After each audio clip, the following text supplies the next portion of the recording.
ثانیہ، رامل بتا رہی تھی کہ عادل واپس آ گیا ہے؟ خدیجہ بیگم نے لان میں بیٹھی ثانیہ سے پوچھا۔ ہاں، اور کافی غصے میں بھی تھے۔ ملازمہ نے چائے پانی کا پوچھا تو اسے بھی ڈانٹ دیا اور کہا کہ جب تک وہ نہ کہیں کوئی انہیں ڈسٹرب نہ کرے۔ ثانیہ نے کندھے اچکاتے ہوئے کہا، یا اللہ خیر، پتہ نہیں کیا ہوا ہوگا۔ رہنے دے ماں، ان کا موڈ ہمیشہ ہی خراب ہوتا ہے، کون سا پہلی بار ہوا ہے۔ ویسے ماں جان، آپ نا بھائی کے لیے ایسی لڑکی ڈھونڈیے گا جو انہیں تگنی کا ناچ نچائے، ہر کام ان کے الٹ مزاج کے کرے، بھائی کی ٹکر کی ہو اور بھائی چاہ کر بھی اس پر غصہ نہ کر سکے۔ یا اللہ، پلیز بھائی کو کوئی ایسی لڑکی دے دینا۔ ثانیہ نے باقاعدہ ہاتھ اٹھا کر دعا کی۔ شرم کرو، بھائی ہے تمہارا۔ خدیجہ بیگم نے اسے چت لگائی۔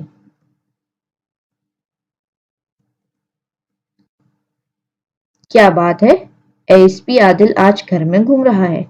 مامی بتا رہی تھی تم پولیس اسٹیشن گئے تھے اور 2 گھنٹے بعد ہی واپس آ گئے، خیریت تھی نا؟ امان نے عادل کو سیڑھیاں اترتے ہوئے دیکھا تو پوچھا۔ نہ پوچھ یار، اپنی زندگی کا سب سے بھیانک دن دیکھا ہے میں نے آج۔ شکر کرو میں زندہ سلامت آ گیا ہوں، ورنہ مجھے تو لگ رہا تھا کہ میں خود کو کچھ کر بیٹھوں گا۔ عادل نے گہری سانس لیتے ہوئے کہا۔ کیوں، ایسا کیا ہو گیا جو تم اتنا نیخ پر چڑھ گئے؟ امان نے اچنبے سے پوچھا۔ آج جب میں پولیس اسٹیشن گیا تو وہاں پر ایک لڑکی اور ایک لڑکا موجود تھے، اور جوں جوں وہ بتاتا گیا امان کی مسکراہٹ گہری ہوتی گئی۔ جب وہ خاموش ہوا تو امان کا فلک شگاف قہقہہ چھوٹا تھا۔ ہاں ہاں، کیا سین ہوگا۔ ایس پی عادل عمر، جو مجرموں کے لیے خوف اور دہشت کی علامت سمجھا جاتا ہے، تو بچوں کے آگے بے بس تھا۔ امان نے ہنستے ہوئے کہا۔ ہاں، بچے تو نہیں تھے، خیر سے پورے فتنے تھے۔ وہ لڑکا تو لڑکا، اس کے ساتھ جو لڑکی تھی پوری آفت تھی۔ پہلے تو میں سمجھا شاید دوست ہیں دونوں، وہ تو بعد میں پتا چلا کہ بہن بھائی ہیں اور ٹوئنز ہیں۔ مجھے کہہ رہی تھی کہ کچھ لے دے کر بات ختم کرتے ہیں، اور تمہیں پتا ہے مجھے جعلی اور 2 نمبر ایس پی بول رہی تھی۔ عادل نے مسکراتے ہوئے کہا تو امان نے اس کی مسکراہٹ دیکھ کر چونکا تھا۔ ویسے ایک بات بتاؤ، وہ بہت پیاری تھی کیا؟ امان نے پوچھا تو اس کی آنکھوں کے سامنے اس کی صورت لہرائی۔ پتہ نہیں، لیکن ہنستے ہوئے اس کے دائیں گال پر ڈمپل پڑتا تھا۔ عادل نے دھیمی مسکراہٹ سے کہا۔ اوہ آئی سی۔ امان نے معنی خیز مسکراہٹ سے لب سکیڑے تو عادل نے بے اختیار اس کی طرف دیکھا۔ ایک منٹ، کیا سمجھ رہے ہو؟ ایسا کچھ نہیں ہے، عادل نے صفائی دینا چاہی۔ ہاں ہاں ٹھیک ہے، میں کیا کہہ رہا ہوں، امان نے مسکراہٹ دباتے ہوئے کہا۔ ارے ہاں، تمہیں شہری یاد ہے، ہمارا یونیورسٹی کا دوست؟ وہ دونوں اس کے بہن بھائی تھے، ان دونوں کو لینے وہی آیا تھا۔ اوہ ہو، تو تم ان کے ہتھے چڑھے تھے، پھر تو تمہاری ایسی حالت بنتی تھی۔ میں مل چکا ہوں دونوں سے، امان نے ہنستے ہوئے کہا۔ وہ بھی ہنس دیا۔ ویسے ایک بات کہوں؟ امان نے اس کے چہرے پر بکھری مسکراہٹ کا گہری نظروں سے جائزہ لیتے ہوئے کہا تو اس نے اثبات میں سر ہلا دیا۔ تم جو یوں اتنا مسکرا رہے ہو، کچھ تو ہے جو چھپا رہے ہو۔ احمد فراز کے شیر کی ٹانگ توڑتا وہ باہر کی طرف بھاگا کیونکہ اس نے عادل کو جارحانہ انداز میں کھڑا ہوتے دیکھ لیا تھا۔ پیچھے وہ سر پر ہاتھ پھیر کر رہ گیا۔ بڑی ماما، یہ یلے اور بازی کہاں ہیں؟ صبح سے نظر نہیں آ رہے ہیں۔ آج تو اتوار ہے، یونی سے بھی چھٹی ہے، ادید نے کچن میں کام کرتی سائرہ بیگم سے پوچھا۔ پتہ نہیں، ہوں گے کہیں نکلے آوارہ گردی کرنے۔ اور یہ بازو کو 1000 بار کہا ہے کہ امثال اب بچی نہیں ہے جو اس کو لے کر مٹر گشت کے لیے نکل جاتا ہے، پر اس کو بھی کہاں کچھ سمجھ آتا ہے، سائرہ بیگم نے کہا تو وہ مسکرا دیا۔ اوہو کم آن بگ مام، وہ بازل کے ساتھ جاتی ہے، اور ہم ہیں نا، ہمارے ہوتے ہوئے امثال کی طرف کوئی آنکھ اٹھا کر نہیں دیکھ سکتا، اور ویسے بھی ہماری یلے کوئی عام لڑکی نہیں ہے، ضرورت پڑنے پر اگلے بندے کا نقشہ بدل کر رکھ سکتی ہے۔ آپ کو اندازہ نہیں ہے، جب وہ ہمارے قدم سے قدم ملا کر چلتی ہے نا تو ہم کتنا پراؤڈ فیل کرتے ہیں۔ عید نے محبت سے کہا تو سائرہ بیگم نفی میں سر ہلا کر رہ گئیں۔ مجال ہے جو یہ تینوں اس کے خلاف ایک لفظ بھی سن لیں۔ کیا راز و نیاز ہو رہے ہیں بھائی؟ امثال نے کچن میں داخل ہوئی۔ کچھ نہیں، بس ایسے ہی۔ تم بتاؤ کہاں غائب ہو صبح سے؟ پھر مجھ سے شکایت کرتی ہو کہ میں ٹائم نہیں دیتا۔ عدیت نے اسے بازوؤں کے گھیرے میں لیا۔ وہ ہم نا آپ کا گھر سیٹ کر رہے تھے۔ امثال نے اس کے سینے پر سر ٹکاتے ہوئے جتنے آرام سے کہا تھا اتنے ہی شدت سے اسے جھٹکا لگا۔ میرا گھر؟ میرا کون سا گھر؟ میں نے تو ابھی تک کوئی گھر نہیں لیا۔ عدیت نے حیران ہوا۔ ہم صبح جا کر بشرا آنٹی سے چابیاں لے آئے تھے۔ ہم نے سوچا آج اتوار ہے تو ہم لوگ سیٹ کر دیتے ہیں۔ امثال نے کندھے اچکائے۔ لیکن سونا، میں نے ابھی تک ان سے بات بھی نہیں کی ہے، تو ایسے کیسے؟ پتہ نہیں ڈیل بھی ہوتی ہے یا نہیں۔ عدیت ابھی تک حیران تھا۔ اوہو ایدی، ہم نے گھر سیٹ کر دیا ہے تو اس کا مطلب یہی ہوا نا کہ آپ وہ گھر لے رہے ہیں، چاہے ڈیل ہو یا نہ ہو۔ میں نے شہری بھائی کے وکیل سے کاغذات بنوا لیے ہیں، تھوڑی دیر تک آ جائیں گے۔ شام میں مل لیجئے گا رحمان انکل سے۔ 5 اسٹار ریسٹورانٹ میں میٹنگ رکھی ہے، ٹیبل نمبر 8 ریزرو ہے، عدیت ہمدانی کے نام سے، اور ڈیل ہونی چاہیے۔ کل شام تک سامنے والی دیوار توڑوا کر ایک دروازہ لگوا دیجیے گا تاکہ ہمیں آنے جانے میں آسانی ہو۔ امثال نے اسے حکم دیتے ہوئے کہا تو وہ اس کا انداز دیکھ کر ہنس دیا۔ تو میری جان، ڈیل بھی خود ہی کر لیتی، مجھے بتا دیتی، میں پیمنٹ کر دیتا۔ عدیت نے اس کے ماتھے پر لب رکھتے ہوئے کہا۔ لو اے ہوئے، نہ مجھے پتا کسی بات کا، اور ان کا کیا بھروسہ وہ مجھے مہنگے میں بیچتے۔ تو پیسے تم سے اچھے تھوڑی نہ تھے۔ عدیت نے اس کے سر پہ چت لگائی تو وہ ہنسی۔ شکر ہے زندگی میں تم لوگوں نے کوئی سمجھداری کا کام بھی کیا ہے، سائرہ بیگم نے کہا۔ اوہ ہو sweet mom, love you so much. امثال سائرہ بیگم کے گلے لگی تھی۔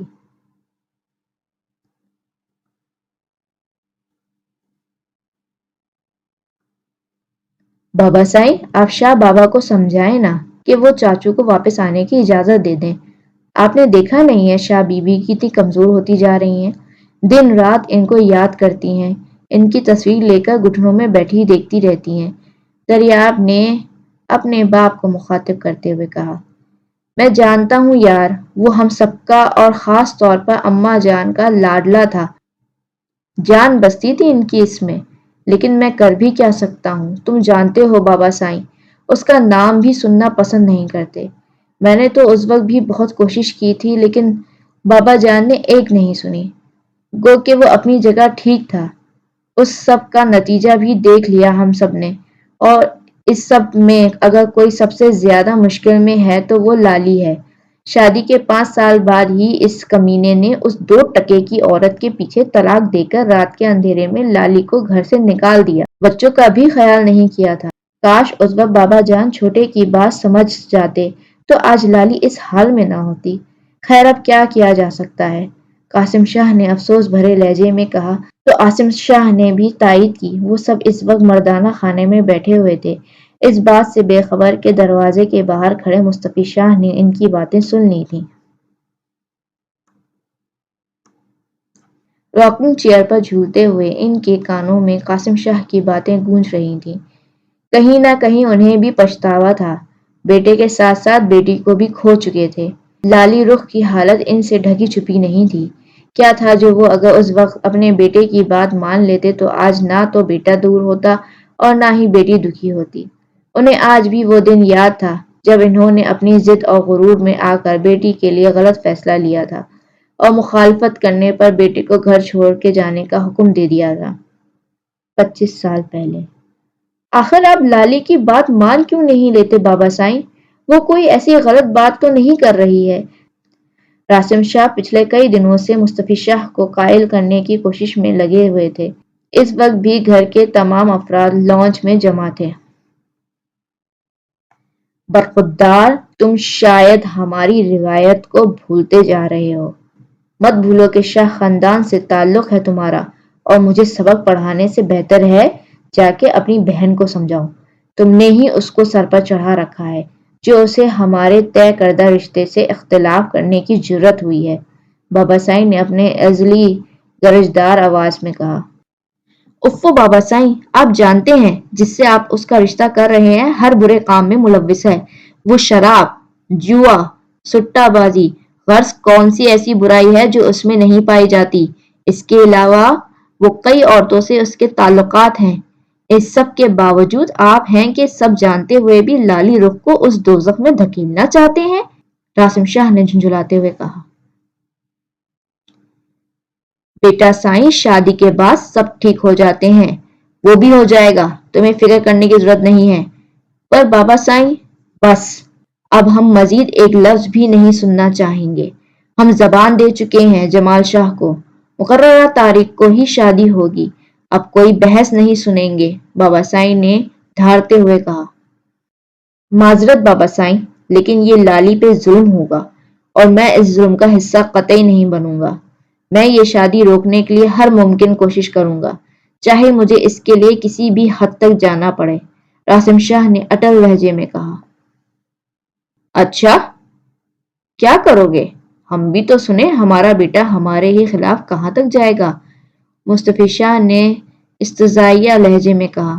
بابا سائیں، میں یہ گھر چھوڑ کر چلا جاؤں گا اگر آپ نے میری بات نہ مانی تو۔ ٹھیک ہے، تو تم اس حویلی سے جا سکتے ہو، ہمیں بھی تمہاری ضرورت نہیں، آج سے ہمارے صرف دو ہی بیٹے ہیں، مصطفی شاہ نے گرجتے ہوئے کہا۔ تو اس نے بھی بے یقینی سے اپنے باپ کی طرف دیکھا، پھر لمبے لمبے ڈھک بھرتا لانچ سے نکل گیا۔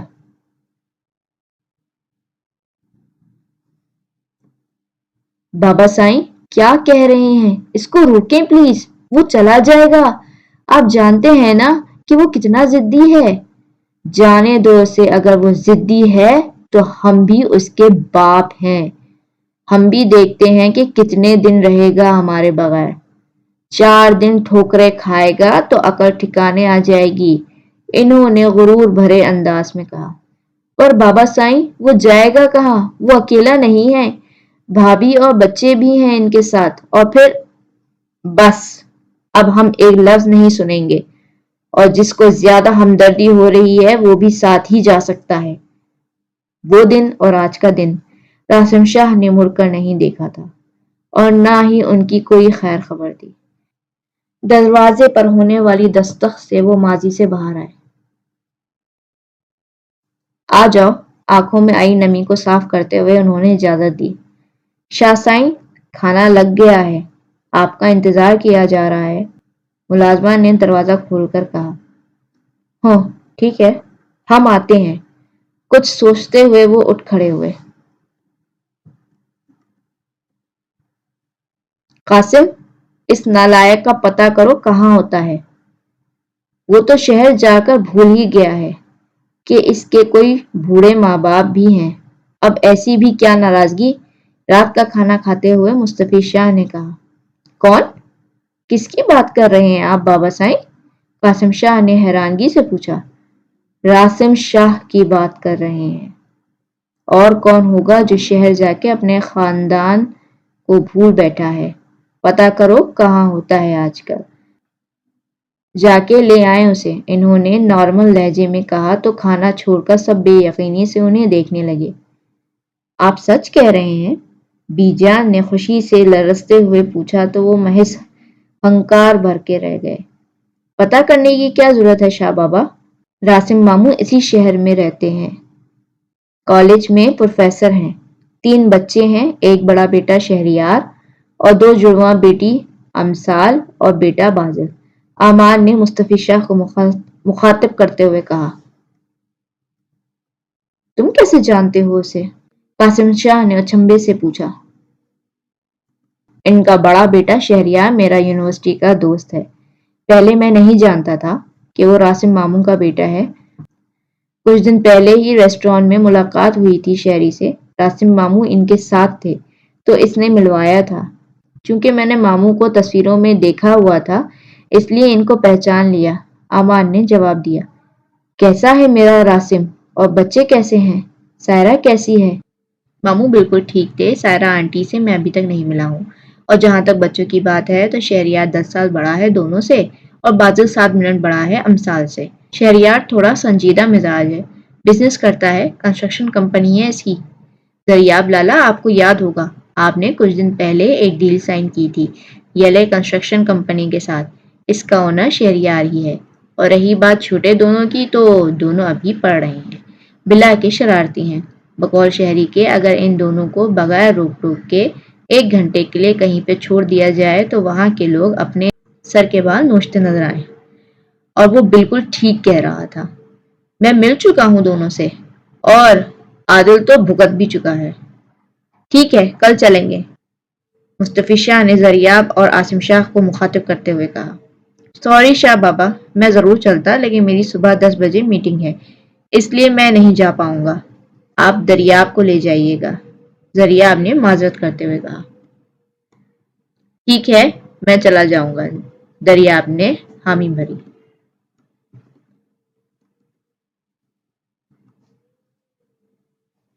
میں بھی ساتھ جاؤں گی، بی جان نے کہا تھا تو سر ہلا کر اٹھ گئے۔ بی جان کو تو گویا نئی زندگی مل گئی تھی، ان کا خوشی سے چمکتا چہرہ دیکھتے ہوئے سب بے اختیار مسکرا دیا۔ مڈ ٹرمز ایگزام کے بعد ان کی یونی سے 1 ہفتہ کی چھٹیاں تھیں۔ پریا پاکستان آ چکی تھی اور آج کل ان دونوں کا زیادہ ٹائم یا تو ان کے ہاں گزرتا تھا یا پھر ادیت کے ساتھ گھومنے پھرنے میں، جس کی وجہ سے ان کی شرارتوں میں کمی واقع ہوئی تھی، جس پر سائرہ بیگم نے سکھ کا سانس لیا تھا۔ وہ صاحب جی، یہ لوگ آپ سے ملنے آئے ہیں۔ وہ سب اس وقت لان میں اکٹھے بیٹھے شام کی چائے پی رہے تھے۔ بازل اور امثال ادیت کے ساتھ آئس کریم پارلر گئے ہوئے تھے جب چوکیدار نے آ کے شہریار کو کارڈ دیا۔ انس ملک، شہریار کارڈ پڑھتے ہوئے زیر لب بڑبڑایا۔ ٹھیک ہے، آپ ان کو یہاں لے آئیں، شہریار نے چوکیدار کو کہا تو وہ سر ہلاتا واپس پلٹ گیا۔ تھوڑی دیر بعد واپس آیا تو اس کے ساتھ 2 لوگ تھے۔ السلام علیکم، انس نے سلام کیا تو شہریار اور عاصم صاحب نے کھڑے ہو کر ہاتھ ملایا۔ ارے شہری صاحب، آپ یہاں؟ انس نے پوچھا۔ ہاں، یہ میرا گھر ہے، یہ میرے بابا ہیں اور یہ میری ماما، شہریار نے تعارف کرواتے ہوئے کہا۔ مجھے آپ جانتے ہی ہوں گے، اور یہ میرے بھائی حمدان ملک ہیں۔ انس نے حمدان کا تعارف کروایا۔ آپ لوگ بیٹھیں، دراصل ہم لوگ بازل اور امثال سے ملنے آئے ہیں، آپ پلیز انہیں بلا دیں، حمدان نے کہا تو شہریار نے حیرانگی سے اسے دیکھا۔ آپ کیسے جانتے ہیں انہیں؟ شہریار نے پوچھا۔ ایکچولی میں انہیں کی یونیورسٹی اور ڈپارٹمنٹ سے ہوں، ان دونوں سے کوئی کام تھا، کچھ دن پہلے ہماری ملاقات ہوئی تو ان کا تھینکس کہنا تھا اور انویٹیشن بھی دینا تھا، حمدان نے کہا۔ کس چیز کا انویٹیشن؟ سائرہ بیگم نے پوچھا۔ وہ آنٹی، میرے بھائی کی شادی ہے اسی ہفتے، آپ سب انوائٹڈ ہیں، خاص طور پر بازل اور امثال، پلیز ضرور آئیے گا، حمدان نے کارڈ میز پر رکھتے ہوئے کہا۔ اس سے پہلے وہ کوئی جواب دیتی وہ دونوں ادیت کے ساتھ گھر میں داخل ہوئے۔ او ہائے انس صاحب، کیسے ہیں؟ امثال نے مسکراتے ہوئے پوچھا۔ میں بالکل ٹھیک گڑیا، آپ کیسی ہو؟ انس نے نرمی سے کہا۔ میں بھی ٹھیک، خیریت آپ لوگ یہاں؟ بازل نے پوچھا۔ ہم وہ انویٹیشن دینے آئے تھے بھائی کی شادی کا، آپ لوگ ضرور آئیے گا۔ مینیو کیا ہے؟ بازل اور امثال نے یک زبان ہو کر پوچھا تو شہریار اور ادیت ہنس دیے۔ جو آپ دونوں کہو۔ ایسا کرنا، گول گپے اور قیمے والے سموسے رکھ لینا، ٹھیک ہے؟ امثال نے چہکتے ہوئے کہا۔ شیور، انس نے مسکرایا۔ شہریار تو انس کو دونوں سے بات کرتا دیکھ کر حیران تھا، کہا وہ مغرور مزاج بندہ جو اپنے سوا کسی کو خاطر میں نہیں لاتا تھا، کیسے مسکرا کر بات کر رہا تھا۔ اچھا حمدان بیٹا، یہ تو بتاؤ یہ لوگ یونی میں کیسے رہتے ہیں؟ ہم لوگوں کا تو جینا حرام کیے رکھتے ہیں، لیکن وہاں سے کبھی بھی ان کی کوئی شکایت نہیں آتی ہے، سائرہ بیگم نے حمدان سے پوچھا تو حمدان نے بے اختیار وہ دن یاد آیا جب وہ اور انس سر راشد کے پاس گئے تھے۔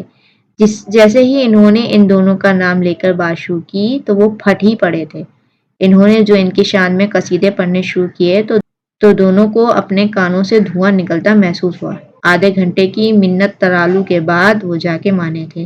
ہمدان نے بے اختیار ان کی طرف دیکھا تو انہوں نے جھٹ سے نفی میں سر ہلا دیا، جس کو عدید و شہریار نے بخوبی نوٹ کیا تھا۔ وہ آنٹی، یہ لوگ بہت ہی ڈیسنٹ اسٹوڈنٹس کی طرح رہتے ہیں، کبھی کسی کو کوئی شکایت نہیں ہوئی، اور سب ٹیچرز کے تو فیورٹ ہیں۔ استغفر اللہ، سب ان کی تعریفی کرتے رہتے ہیں۔ اللہ پاک مجھے معاف کرنا اتنے بڑے جھوٹ پر۔ ہمدان نے دل ہی دل میں توبہ استغفار کرتے ہوئے بات مکمل کی۔ اچھا، پتہ نہیں کیوں مجھے یقین نہیں آتا، سائرہ بیگم نے سوچتے ہوئے کہا۔ آپ ماں ہیں نا، اولاد کو بہتر طریقے سے جانتی ہیں، شاید اسی لیے۔ ہمدان نے ڈھکے چھپے لفظوں میں انہیں باور کروایا کہ ان کی سوچ بالکل ٹھیک ہے۔ تھوڑی دیر ادھر ادھر کی باتوں کے بعد وہ لوگ شادی میں شرکت کی تاکید کرتے ہوئے چلے گئے تو عدید اور شہریار نے ان دونوں کو گھیرا۔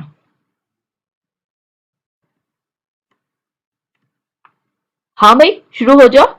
تو دونوں نے فر سب کچھ بتایا، جسے سن کر دونوں نے بے ساختہ قہقہ لگایا تھا۔ وہ سب لوگ تیار ہو کر شہر کے لیے نکل گئے تھے۔ بی جان نے خاص تاکید کی تھی کہ ان کے بیٹے کے استقبال میں کوئی کمی نہیں رہنی چاہیے۔ ان لوگوں کے کمرے وہ سیٹ کروا چکی تھیں۔ ابھی وہ راستے میں ہی تھے کہ زریاب کے کلائنٹ کا فون آیا کہ طبیعت کی خرابی کی وجہ سے میٹنگ کینسل کر دی تھی، تو وہ بھی ان کے ساتھ ہی ہو لیا۔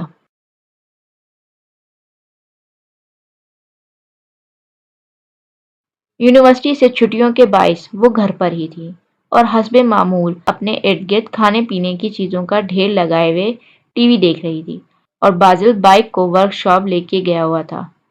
اسی اثنا میں بیل بجی، جس کو اس نے ماں کی نصیحتوں طرح نظر انداز کر دیا تھا، لیکن شاید بیل دینے والا بھی اس سے بڑا ڈھیٹ تھا۔ چوکیدار ایک دن کی چھٹی لے کر گھر گیا ہوا تھا، ناچار اس کو اٹھنا پڑا۔ ریموٹ کو صوفے پر پھینکتے ہوئے بیل دینے والے کی طبیعت صاف کرنے کے ارادے سے آگے بڑھی اور زور سے دروازہ کھولا۔ ہاں جی، فرمائیں، کہاں سیلاب آ گیا ہے جو آپ اس گھر کو آخری پناہ گاہ تصور کرتے ہوئے بیل پہ ہاتھ رکھ کر اٹھانا بھول گئے ہیں؟ بھائی، جب ایک بندہ دروازہ نہیں کھول رہا ہے تو صاف مطلب ہے نا کہ وہ مصروف ہے۔ پڑھنا جی، آپ لوگوں نے تو بیل دیے جانی ہے۔ مجھے لگتا کسی دن مجھے اس کو اتار کے پھینکنا پڑے گا، نہ ہوگی بیل نہ بجے گی۔ حد ہو گئی ہے۔ اس نے سامنے کھڑے پانچوں لوگوں کو، جن میں ایک ادھیڑ عمر مرد، دو نوجوان اور ایک بزرگ مرد اور عورت کھڑے تھے، کو کاٹ کھانے والے لہجے میں کہا۔ ایک تو ڈرامہ بیچ میں چھوڑنے کا غم، اوپر سے اس کو ڈر تھا کہ بازل اگر آ گیا تو اس کے چپس اور چاکلیٹ پکڑی جائے گی۔ آخر کو اسی کی تو چرائی ہوئی تھی۔ سامنے والوں کو شاید اتنی عزت افزائی کی امید نہیں تھی، اس لیے وہ ہکا بکا کھڑے ایک دوسرے کا منہ دیکھنے لگے۔ وہ دریافت شاہ نے ہچکچاتے ہوئے بالآخر ہمت کی تھی۔ ایک لمحے کے 1000ویں حصے میں اس کے دماغ نے اسے پہچان کا سگنل دیا تھا کہ یہ وہی لڑکی ہے جس نے کچھ دن پہلے 2 لڑکوں کی سڑک پر پٹائی لگائی تھی۔ سامنے کھڑی لڑکی، اوپر سے اس کی کینچی کی طرح چلتی زبان دیکھ کر چکرا کر رہ گیا تھا۔ وہ سوچ بھی نہیں سکتا تھا کہ یہ آفت اس کی کزن ہو سکتی ہے۔ کیا وہ لگا رکھی ہے بھائی؟ آپ لوگ کون ہیں؟ کہاں سے آئے ہیں؟ کیوں آئے ہیں؟ کچھ بتائیں گے بھی یا میں جاؤں؟